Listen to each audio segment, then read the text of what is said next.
Hello and welcome back to episode 13 of HardReset High Score Shooter game tutorial in Godot. In this episode, we'll work on making our enemies spawn randomly.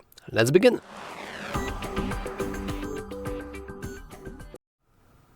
So, in the last tutorial, we've managed to create the score system where we can die. Our score is set to 0. We can see our score in our you died scene, and if we kill the enemy, we have a score incrementing by 1. So now we just need more enemies to shoot, right? Well, exactly. So let's make a system that will randomly spawn enemies around the map.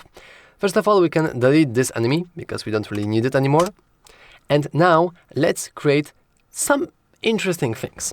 First of all, let's go into player and let's add a new child. Now this is because whenever we want to create an area that will spawn our enemies right like out of bounds of the camera, we want this to work. And because our camera is moving with the player, it only makes sense so our bounds will also move with the player as well. And we can create a new child of the player, and this will be a node of type path2d. So as you can see, this will have the child of follow2d that will move along curve2d. Now this might sound like some weird wizardly magic, but trust me, this will prove to be very useful when we start to actually create our enemies. So now we've created the path, but we don't really see anything. This is because we have new things at the top of our game editor. We have the ability to select points, we have the ability to control points, we can create a new points, we can remove points, or we can close the curve. And as you can see, if we go to our curve, we can see that currently it has no points. So let's go into add more points. Let's make sure that we are in select mode, and let's start by creating points. I'm going to create one in here, another one in here, then third one in here. So as you can see, our path is going from here to here. And now I will switch from add point to, I will add one last point here. And now I will click close curve, which will automatically connect the last one with the first. And as you can see, we have this curve all around the player. If we go into our player and we move the player around the world, the curve moves alongside it. Now, why did we do that? Well, we can now, as a child of the path2d we've just added, we can add a path follow2d. And as you can see, automatically it is in the beginning of our path. And you can see that actually we can make it so it won't rotate with it. If we go to our progress ratio, we can see that this is the distance along the path as a number in the range 0.0 to 1.1. And basically this means that we can now go through all of the path via our progress ratio. And now all we want to do is make a system that will automatically spawn a random enemy every single seconds at a random point in this path using a random value between 0.0 and 1.1. Exactly. So now let's rename our path2d. And let's make it the enemy spawner. And we can rename the path follow2d to spawn point. Cool. So now let's go into EnemySpawner and let's create a new script. And we can technically leave it in the world, but I think I would rather make it in the enemies instead. So EnemySpawner, create, and we have our new script. Okay, so first of all, we'll need a way for us to store the enemy, and of course we have the enemy scene. So let's go into const enemy_scene, and we can preload our scene. So res assets, not assets, instead scenes, enemy.tscn. Perfectly. We have our enemy scene, and now just as we did with bullets, we will want to instantiate them in proper places. So let's create a new function. Let's call them spawn enemy. And of course, we want to begin by creating a new variable called enemy. And this will be a type of node2d. And we want to use the enemy scene as a blueprint. And we want to build off the blueprint by instantiating our our enemy scene. Great. Now we want to put our position for our spawn point. So basically we can get a reference to the spawn point by going into enemy.global position, and you can set this as spawn point dot global position as well. But actually we can leave that. No, we don't want to leave that. We also want to randomize our spawn point location, and you can do that by going into, and actually we can just go into spawn point itself. So let's create an unready variable instead. So we can swap this for just our typical plain spawn point. And now every single time we spawn an enemy, we want to re-roll our spawn point progress ratio. So what we can do is we can say that spawn point dot progress ratio, and as I said, it is a number and it is a value between 0.0 to 1.0. So all we can do is just go into randf. And if you actually skipped past the part when we made our plant world custom, we can basically use this to return a random floating point value between 0.0 and 1.0, just like that. So for example, this will return like 0.3 for something. And now, every single time, let's go back into EnemySpawner, every single time we call spawn enemy, this progress ratio will be, hold on, let me fix that. This progress ratio will be different. Cool. So after we made sure that this is different, we want to set our global position of our enemy. And lastly, we can make it so the spawn point, we can add a child to it. And of course, the child will be enemy. But let's make sure that our spawn point has, oh, sorry, not enemy, no.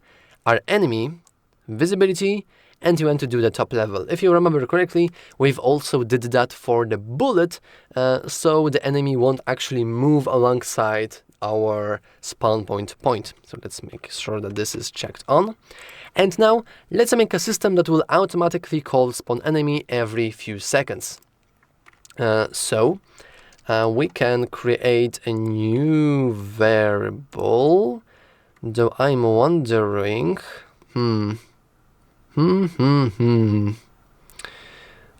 actually, let's not do that. Instead, let's add a new child to EnemySpawner, and this will be timer. And our timer is going to, well, count the time. And for now, let's set our wait time as 3. So this will automatically start every single 3 seconds. And you can also go into autostart. So if true, the timer will start immediately when it enters scene tree. So we can go here. Cool. And now we can say that this is the spawn timer. And we can get a reference to that by going into timeout. So we can say this, we can double click it, and we can connect not to the player, but to the enemy spawner. So every single time we timeouting this value, we can go into spawn enemy. Okay. And now we can start the game, and after 3 seconds, we'll start. Oh no. Var direction. Oh, this is interesting. So as you can probably remember, we've kind of screwed this up because the reference to our player is kind of dead. Like, it doesn't really work anymore. Instead, we probably want to do something else, because of course we know when we spawned it. We know where we spawn our enemies. We spawn them as a child of our spawn point. Actually, this should be a child of enemy spawner. So let's go into enemy spawner, and let's make get parent. Oh, never mind. It is my bad. It is a child of enemy spawner.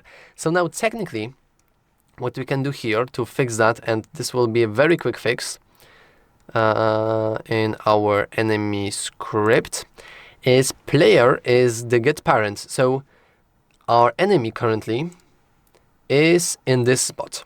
So if we are getting the parent, we are getting enemy spawner.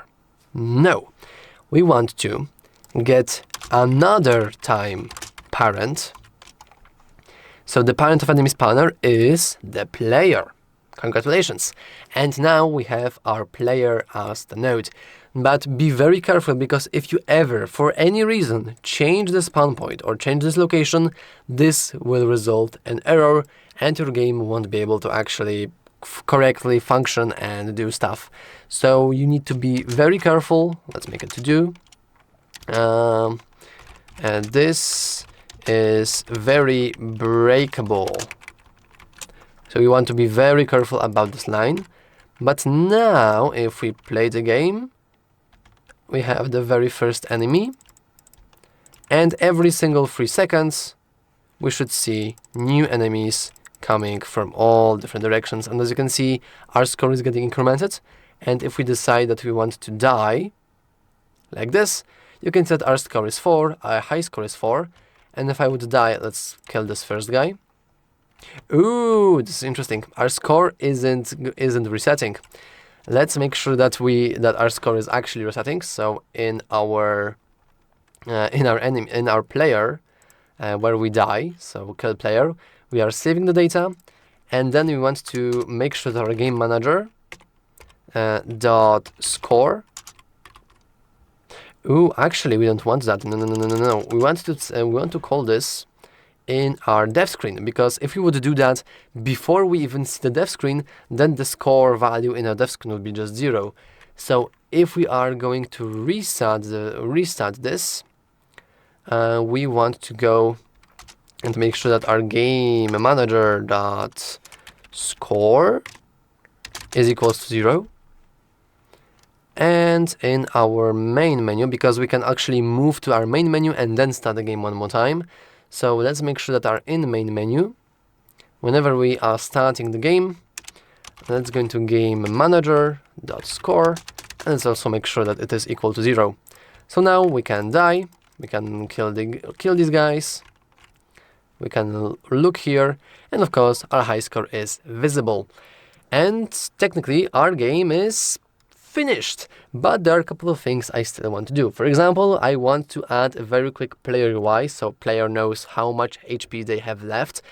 But what I want to do also is simply give the player the ability to go and so the game actually gets progressively harder. So what we can do is, in our enemy spawner, we currently have this spawn timer always being set at 3. Let's change that, because it is pretty boring, let's be honest. Let's make sure that we can change that. So wait time, required time to end in seconds, and this property can also be set every time start is called. Perfectly, like perfect, amazing. Let's go and create a new variable for our enemy spawner, and let's call this enemy spawned, or enemies spawned. And by default it is 0, and every single time we are spawning an enemy, we want to go and add a new one into enemy spawned. So as you can see, we'll have a progressively bigger amount of enemies that have spawned in this playthrough, or in this run. And now we can make a system that, let's say every 10th enemy we spawn, we increase the timers. We actually lower the timer, so the timer gets faster. So the spawn timer spawns enemies faster. Sounds fun. Let's try this. Let's make it so our if enemy spawned %10 equals 0. Now what this does is basically, sorry. This basically checks for, this is called modulo, and basically if we have 10 and we divide by 10, we don't really have anything, like we don't have any rest, so this will be 0. However, if we would have 15 and we would divide by 10, we would still have 5 left, so this won't be true. Basically, this will call every 10th enemies that have spawned. So we can increase the difficulty of our game, and we can do that by changing the wait time. So let's go and say that wait time. Let's get a reference to our timer first. So let's go into spawn timer on ready. So our spawn timer dot wait time. By default, it is set to 3. So let's gain access to that, and let's basically multiply this value by 0.9. So basically, this will be 2.7, and after that it will be 2.7 times 0.9, and all of that, all of that, all of that, all of that. You can also call print difficulty up. Enemies will spawn every, and we can do this, and we can just say spawn timer dot wait time. Okay, and actually I'm going to cheat a little, and I will make it so I am invincible always. Or yeah, let's make sure that we are always invincible. So as you can see now, we can wait for a moment, and I'm not really getting any kind of damage. So our enemies are spawning, and we can wait and see if they indeed start spawning more and more and more. Of course, there is this interesting bug where enemies will glue to our heads, but at the last episode in our series will be kind of exactly for this. And if you look at that, we have something here, so let's go. And difficulty up. Enemies will spawn every 2.7 seconds now, and as you can see, there are plenty of them, so we can kind of like try to kill them. Also, we can, for example, make it so the enemies are faster instead of they will spawn more frequently. And as you can see, difficulty up. Enemies will spawn every 2.43 seconds, so there are more enemies coming, and this is how this looks. But of course, I would be long dead. So let's make sure that we are no longer invincible. We can make the player have actually 5 health, and we can make it so the enemies themselves have less health because they have more health than the player, which is pretty funny. And with that, we have a fully completed game loop. Now, technically you can skip already to export the game part. I think I will try to also make the game a little bit prettier and have a little bit more dynamics and more content. For example, we can add shadows to everything, to enemies, to our player. We can make UI for displaying the health of the player and little animations for our enemies. And all of that, but basically speaking, the game is technically done and fully playable as it is. But in the next one, we'll try to make the game look a little bit better by, for example, adding the player UI, which will be very interesting and very useful. And then we'll make it look, we'll try to polish it a little, and after that we can export our game. And yeah, that's all. If you're enjoying this series so far, you can leave a comment, like the video, and as always, thanks for watching, and good luck on your game dev journey. See you next time!